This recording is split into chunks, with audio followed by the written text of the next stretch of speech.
In this video, we're going to be covering the markings on the heart model, the layers of the heart, and the coronary circulation. So these guys that feed the heart, but supply the blood to the heart. So let's get some basic points out of the way. Here's the apex of the heart. So the tip, the anterior side, the tip right here is the apex.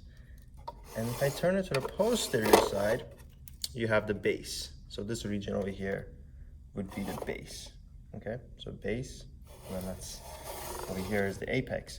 Now keep in mind the heart is in the thoracic cavity and it is located in the mediastinum.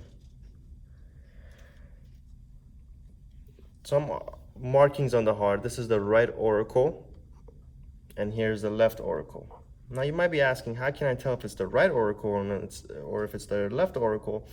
Well, you can use the superior vena cava, which is this structure right here. Let me just move this, get this out of the way. Here's the superior vena cava. And then down here we have the inferior vena cava. You could use these as an indicator of which side is right, which side is left. So the superior vena cava is always on the right side. And that's our first indicator. So the pulmonary circulation takes place in the right side of the heart. So this region right here takes the blood into the lungs and brings it back, feeds it to the left side of the heart, and the systemic circulation takes place on the left side of the heart. So the blood comes in from all the systems in your body, all 11, through the superior vena cava and the inferior vena cava, and it drains into the right atrium. From the right atrium, it passes through the cusp right here where my pen is, through the tricuspid valve, and goes into the right ventricle. From the right ventricle, the blood then goes off into the pulmonary trunk, but in order to do that, this pulmonary semilunar valve has to open. So this is, if you think about the valves as doors, so here's our first door, the tricuspid valve, and then we have the pulmonary semilunar valve. It looks like half a moon. And then it goes through the pulmonary trunk, which is this region. Just tilt it, just this region. And then goes out from the right, if you can see it here, right and left. So here one more time, left.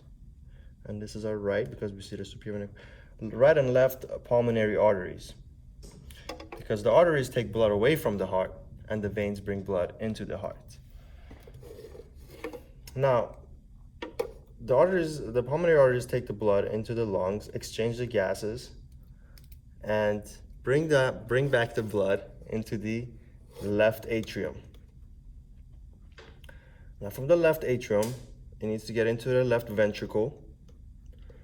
It does that by going through the bicuspid valve, or you can call it the mitral valve.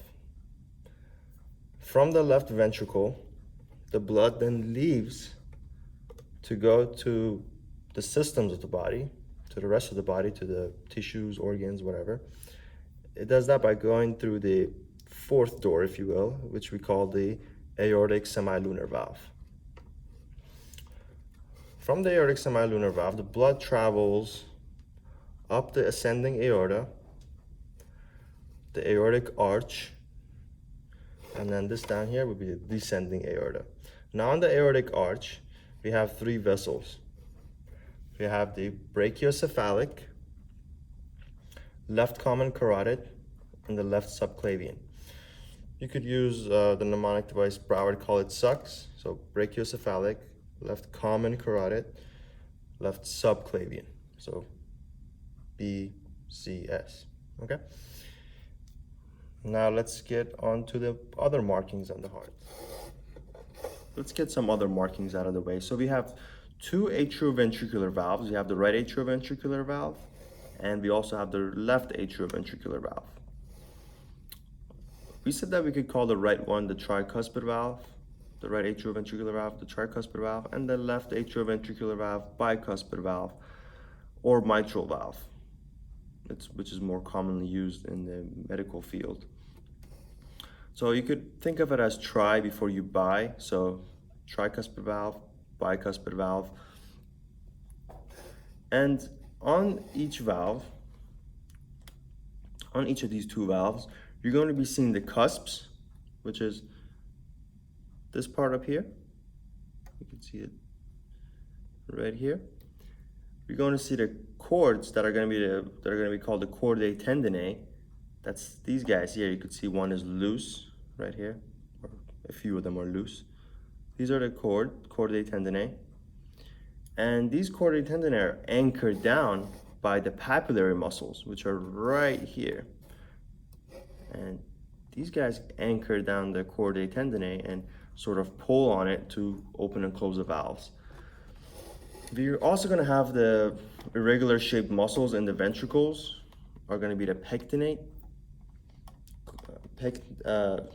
trabecular carne.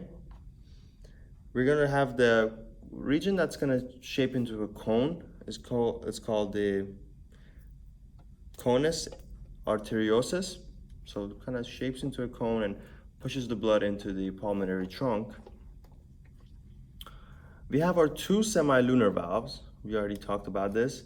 The pulmonary semilunar valve and the aortic semilunar valve. Over here we have the SA node, or our pacemaker. Here we have the fossa ovalis, which is now sort of, I hope it's closed for everybody, because now we need the pulmonary circulation to get our oxygen. We use our lungs now, but when we were as a fetus, we would get it from the umbilical cord. So this used to be called the foramen ovalis. And the purpose of that, it would just simply push the blood from the right atrium to the left atrium. No need for a pulmonary circulation as a fetus, right? In between the two ventricles, we have the septum. We call it the interventricular septum. That's this region over here. We have our pectinate muscle let me show it to you on the auricles. This is our pectinate muscle. So if you remember the auricles, the right auricle, left auricle, inside of them, deep to them, inside of here is the pectinate muscles. You could see that. That concludes all the markings on the heart. So now let's move on to the layers of the heart. So we have 3 layers on the heart itself. We have the most outer layer, which is actually connected to the heart. So we're gonna call it the visceral pericardium. Whenever a layer is connected to the actual organ, it's a visceral. So it's the visceral pericardium, or you could call it epicardium. It's interchangeable. We have the myocardium, which is the muscle part. Now remember that the left myocardium is going to be stronger than the right myocardium. Well, the left side, the left ventricle, the myocardium on the left ventricle is going to be thicker than the right ventricle. The reason why is because it needs to push the blood all the way down to your toes. So it needs to be very muscular. Whereas the right side, it just needs to push it into the lungs and back. And then our last layer is the endocardium. So here's the endocardium, the pink. The myocardium is the muscle. And we have the epicardium, also known as the visceral pericardium. Now, if you think about my hand as a bag, right? On top of the heart, or a layer on the heart. Now, let's call this bag or my hand parietal pericardium, right? Now, between the parietal pericardium and the visceral pericardium, there's gonna be a cavity, right? You see the space between there? We're gonna call that the pericardial cavity. Inside of this cavity is filled with fluid. The purpose of this fluid is to lubricate the heart so it's not causing a lot of friction. So between the visceral pericardium and the parietal pericardium, which is, I'm trying to show it to you with my hands. Imagine that my hands are the parietal pericardium. There's going to be a cavity. This cavity is filled with fluid. The function of this fluid is to lubricate and cause less friction. Now, when there's too much fluid there, we call that the cardiac tamponade. So too much fluid, and it puts pressure on the heart. And when that swells up, we call that the pericarditis or pericarditis. And one way they can get the fluid out of there is by performing pericardiocentesis, which is they simply just poke it and drain the blood out of it. It's not as simple as that, but that's it. So now we're going to talk about the coronary circulation. So now we're going to talk about the coronary circulation, which consists of the coronary arteries, which are presented by red, and the coronary veins, which are presented by blue. Now the coronary circulation takes the blood into the myocardium, because remember the myocardium, or the cardiac muscle that's in the myocardium, needs a lot of nutrients. It needs a lot of oxygen because it's constantly functioning. It has a lot of mitochondria in there, so we need a lot of oxygen for this to work. So right off the aorta, and actually 5% of the blood that's being pumped by the heart goes into the coronary circulation. So the 5% of how much the blood is being pumped by the heart is going into the heart itself. So here we have right off the aorta. So this was our aorta. I took off this piece so we could see it better, but it would be like that. Okay, so here's our aorta. Right off the aorta, which is this. Now this is our superior vena cava. Keep in mind this is a different model, but same concepts. So right off the aorta, we have these two branches of arteries. Here on our left side, because this is our superior vena cava, so this is our right side, right? We have, on the left side, we have the left coronary artery. Left coronary artery. The left coronary artery is going to branch off into the anterior interventricular artery. So this is this one right here, the red. So left coronary artery, anterior interventricular artery, and that's just going to go right in between the two ventricles on the anterior side, so that's why they named it. Then it's going to go wrap around the heart. So this is right here. As you can see, I'm going to turn it. You see it's going to wrap around the heart. It's the circumflex artery. So the circumflex artery is just going to wrap around the heart on the left side. It's also going to branch off right here into the left marginal artery. Now the left marginal artery is going to supply blood to the left margin of the heart. So this is our left marginal artery. So one more time, we have our left coronary artery, branches off into the anterior interventricular artery, which is this red one. They're all going to be red. All the arteries are always red, except for the pulmonary arteries. Then we have over here the circumflex artery. So that's this artery right here. Then the left marginal artery. And then we have our right coronary artery. So our right coronary artery, that's going to branch off. One branch is going to go off, and it's going to be the right marginal artery. Just like the left marginal artery, this is now going to be on the right side. So it's the right marginal artery, and it's responsible for feeding blood into the right margin of the heart. Then the right coronary artery is going to continue as far as we need to know. It's going to continue and kind of become the posterior interventricular artery. So that's on the posterior side. I just turned the heart kind of to the posterior side. Here's the anterior side, and we have the anterior interventricular artery. Here's the posterior side. We have the posterior interventricular artery.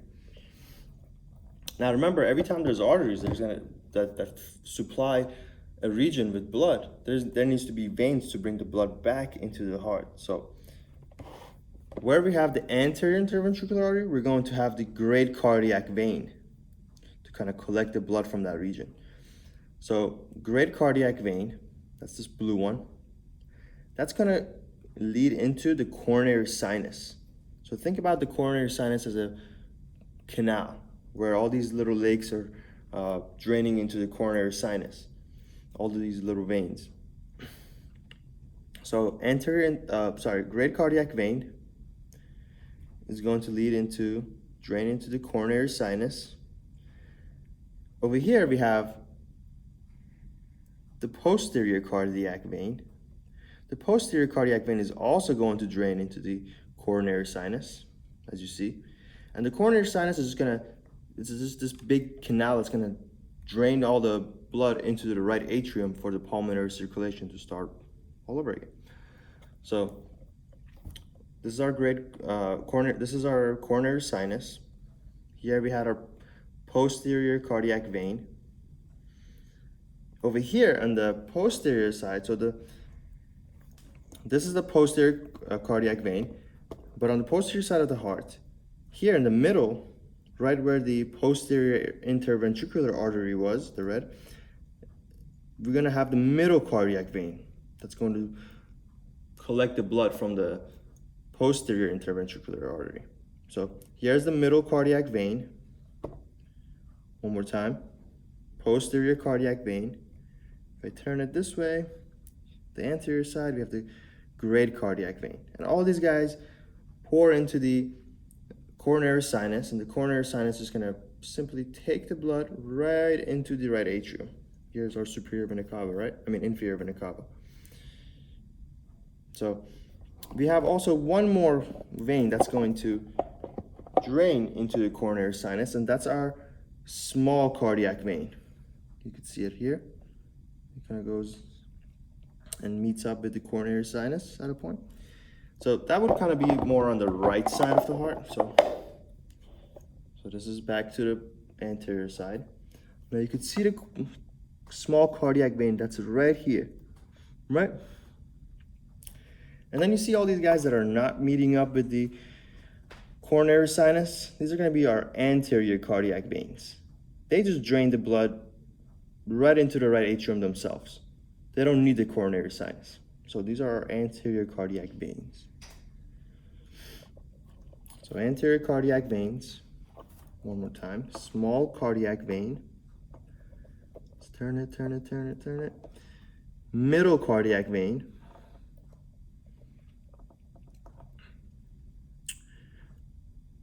Posterior cardiac vein.